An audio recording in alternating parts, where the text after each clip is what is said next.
Try it tonight and see if it will not prove itself in performance in the not distant future. There is no limit attached to it. Now let me give you one most encouraging thought from John's first letter. We know that whatever we ask, and no matter what it is, whatever we ask of him, it will be accomplished.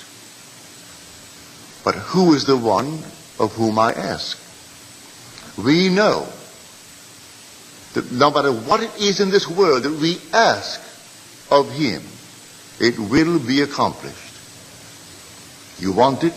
The 5th chapter, the 15th verse of John's first letter. We know it. Do you really know it? Well, how do I ask? Well, I ask of him. Well, he is my imagination.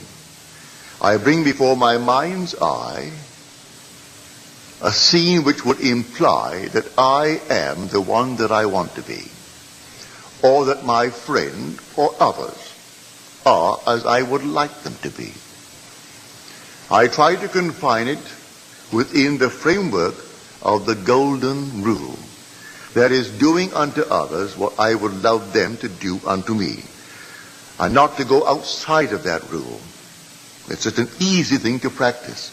Would I like the good that I ask of them? Yes. Like it for myself? All right, then ask it for them. Bring them before your mind's eye and dare to assume that what you are seeing in your mind's eye is true. Now there is a definite technique to it. A simple technique.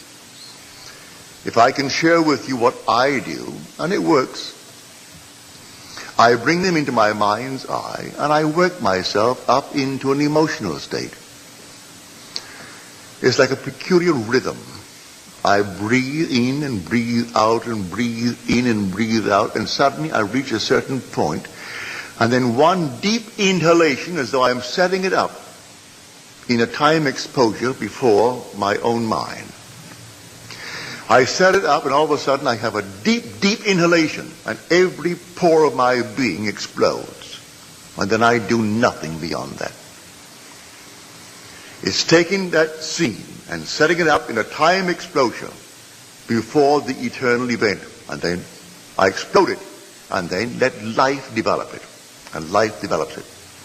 And then I get the call, or I get the wire, or I get a letter confirming that which I did. And I do nothing to make it so. I simply believe implicitly in Jesus Christ, but I have found him. I have found him as my own wonderful human imagination. I believe that all things are possible to him. He has ways and means that the mortal mind knows not of.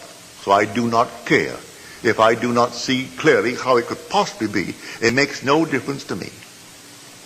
I simply bring it to my mind's eye what I want to see it clearly, explode it, and then let it be. Now it could be tomorrow.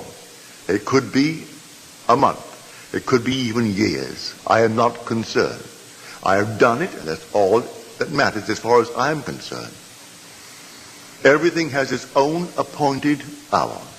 See the vision? That was my vision. The vision has its own appointed hour. It ripens. It will flower. If it be long, wait. It is sure, and it will not be late. A little chicken, 21 days. A man, 9 months. A horse, 12 months. A little lamb, 5 months. And there's a time interval between that impregnation and the actual embodiment of that state. And I do not know the time intervals. I only know that all I do it. And if that time interval is a day, well, it's a day. If it's going to be a month, let it be a month. I do not know the time intervals between my vision of you being the one that you want to be and you becoming that which I have assumed that you are.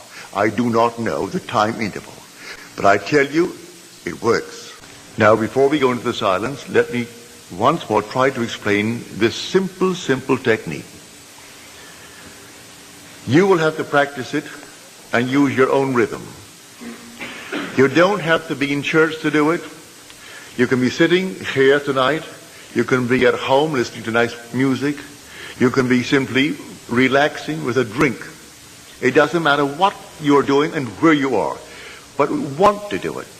Get into a lovely, quiet, relaxed frame. No so-called holy attitude. Forget that. You're holy when you're in love. God is love. So you would love it for someone else. That is all that you need. That mood. Wouldn't it be wonderful if she actually had it? If he had it? If they had it? Also, you know exactly what you want now. And then you imagine you are seeing them. You can see them in your mind's eye and see them vividly. And then breathe yourself into a rhythm. They're telling you that they have it. And you're getting yourself worked up emotionally because they're telling you that they have exactly what you know they would want in this world. And then you reach a certain point and you explode. Something actually goes out of you. It's power. You work yourself up into a certain emotional state and then suddenly you explode. And you feel everything go out. And you cannot repeat it. There's no desire to repeat it. It was an actual psychic, sexual act. But there's no physical act. There is no evidence of any physical act. But it's the same thrill that you would were it a physical act. Work yourself right up into that state and then let it go. And do not raise one finger to make it so, any more than you would after impregnation. What can you do after pregnancy is taking place? Nothing. Leave it alone and let it take place in its own good time. Now let us go into the silence.